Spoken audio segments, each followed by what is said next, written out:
taking you back to the Nigerian Institute of International Affairs here in Lagos, where former head of state, General Yakubu Gowon, is speaking as ECOWAS celebrates its 50th anniversary. Of disparate states, but as brothers determined to shape a better future for our peoples.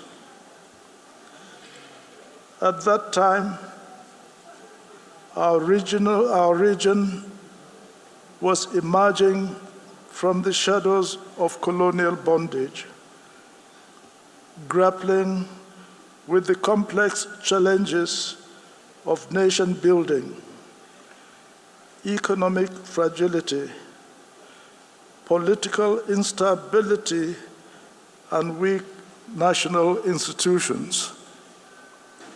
The promise of independence had yet to fully materialize in terms of economic and political freedom, as well as prosperity for our citizens.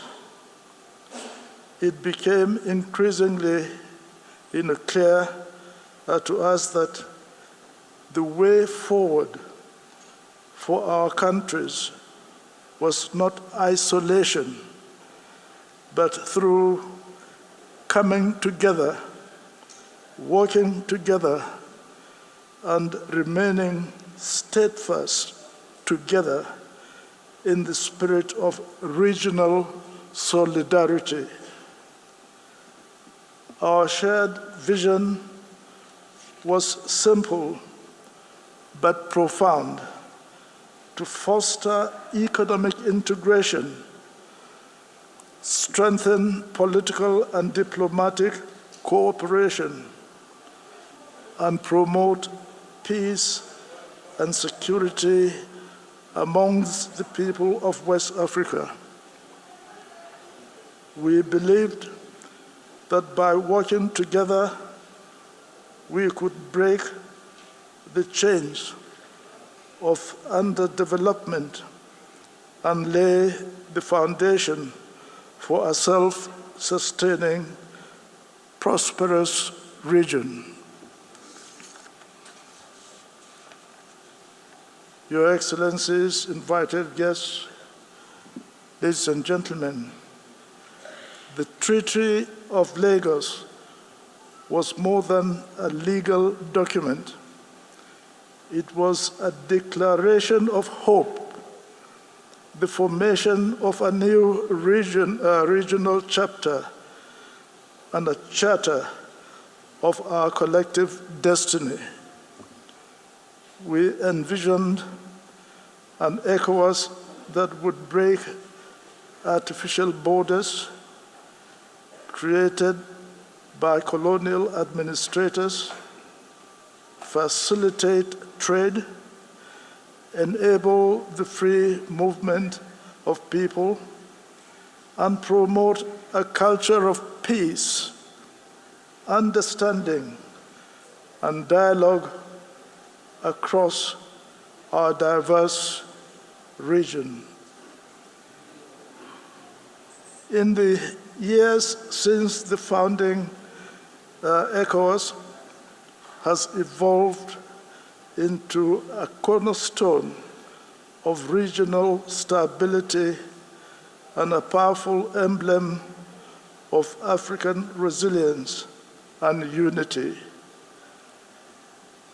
Through its protocols, peacekeeping missions, the ECOWAS passport, and its early warning system, the community has consistently proven that our shared future as Africans is strongest when we stand and work together.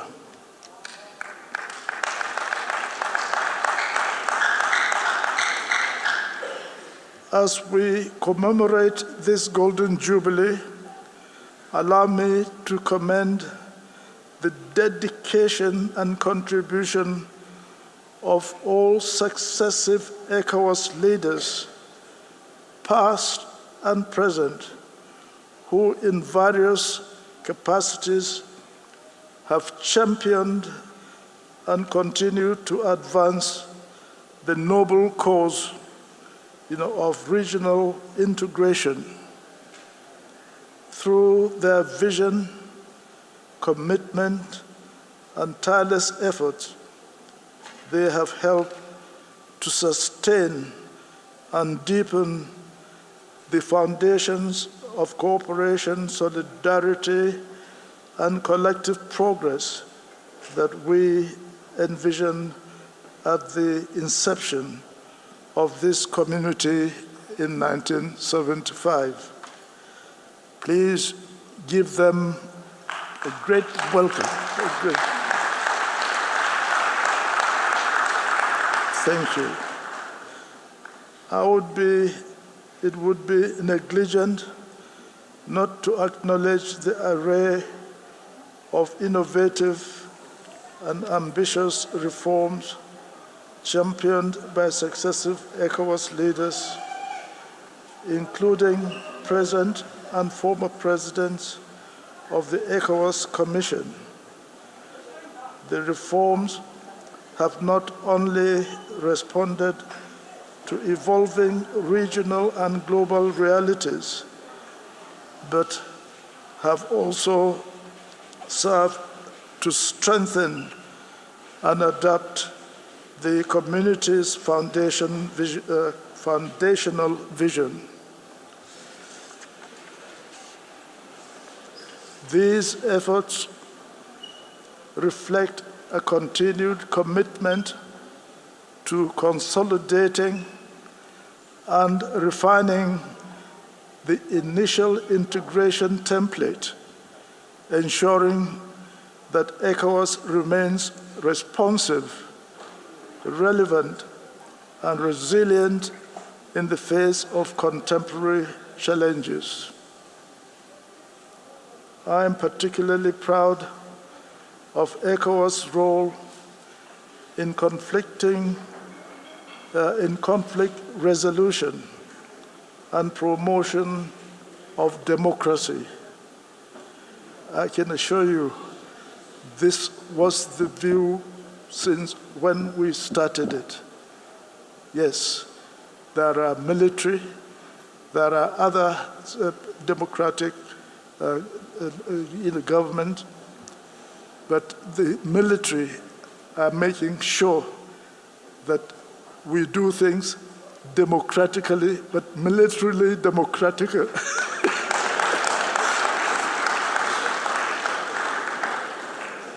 Yes, but with the hope that all of us will be a democratic civilian government throughout the region. And it certainly did happen.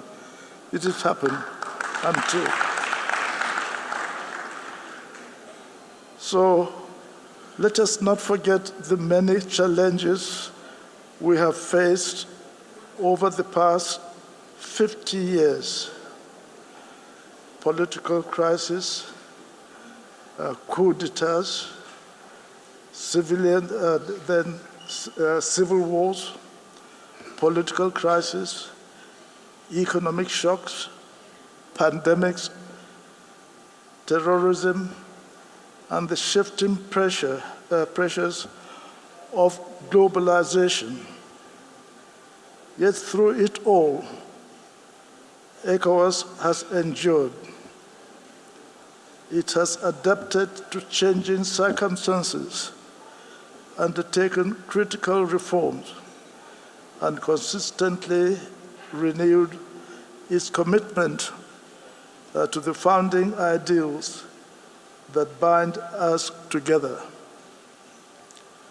However, today is not only a day to celebrate the past, but it is also a moment to reflect on the present and chart the course for the future. Our region still grapples with daunting challenges: youth unemployment, And here let me say, thank you, the youth. Can you be upstanding so that I can see you? I could not see you when I was there. Come along, the youth, stand up. Well done. You are members of the future of ECOWAS, and do it well. God bless you. Thank you. Be seated. Our region still grapples, again I say, we grapple with all these daunting challenges, and especially insecurity and political instability. And in recent years, we have witnessed the troubling resurgence of military coups in some of our member states. We thought that was over, but it seems as though personal ambition drives some people to do the wrong thing. But let me say this, belief in democracy is what I'm now advising all members of ECOWAS in the countries.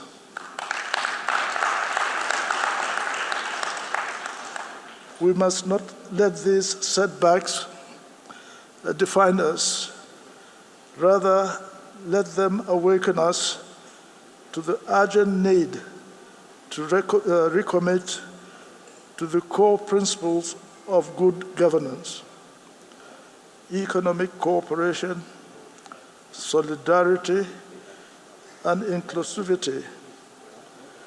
Let us remember that ECOWAS is not an institution for the leaders of our region alone, but a community for the people, for the farmer in Bissau, the trader in Cotonou and in Nigeria, the students in Freetown or in all parts of our region, and also for the entrepreneurs.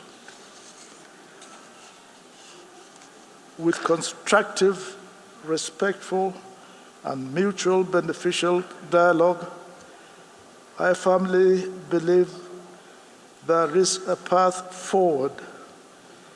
Our sister nations that have chosen to exit the community may in time reconsider their decision,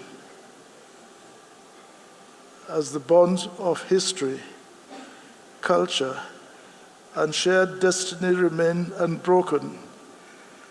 I am confident that with goodwill and sincere engagement, they will find reason to return to ECOWAS family, stronger, more united, and committed to our common vision for West Africa. In this regard, I'm very encouraged to see the effort of this government, the minister, the chief of defense staff, and others, and also I learned today the president of the commission, making continued effort and contact with those groups, with the hope, and I hope, certainly, gradually they will convince them, to come back. And so my advice is that, Mr. President, I will ask you to please continue, not to push them away, but continue to draw them, be open, continue to be open-minded and open-handed to them. And I believe sooner or later they will come back. If they do not come back as individual nations, I hope they can come back, as a group, in a group, and you can admit them into ECOWAS, and still, this time ECOWAS will still stand. still stand. Please, Mr. President, I think you can do it, I'm sure. And you can bring them back to believe and trust in true democracy. So let me, also pay tribute to my fellow founding fathers, great men of courage and foresight, whose legacy we honor today. And let us salute the successive generations, of leaders. And I've met quite a few here today, but I understand that if I'm in the various other leaders that are not able to come, they are doing similar celebrations that we are doing here. So, we say, well done to them. So let me salute all these successive generations of leaders, policymakers, and community citizens who have carried the torch of regional integration across 5 decades. May ECOWAS continue to grow in strength, unity, and purpose. May West Africa continue its march forward towards peace, prosperity, and progress. And may the spirit of 1975 of cooperation, of solidarity, and of hope never be forgotten. Forward ever, backward never for ECOWAS. Thank you, and God bless you.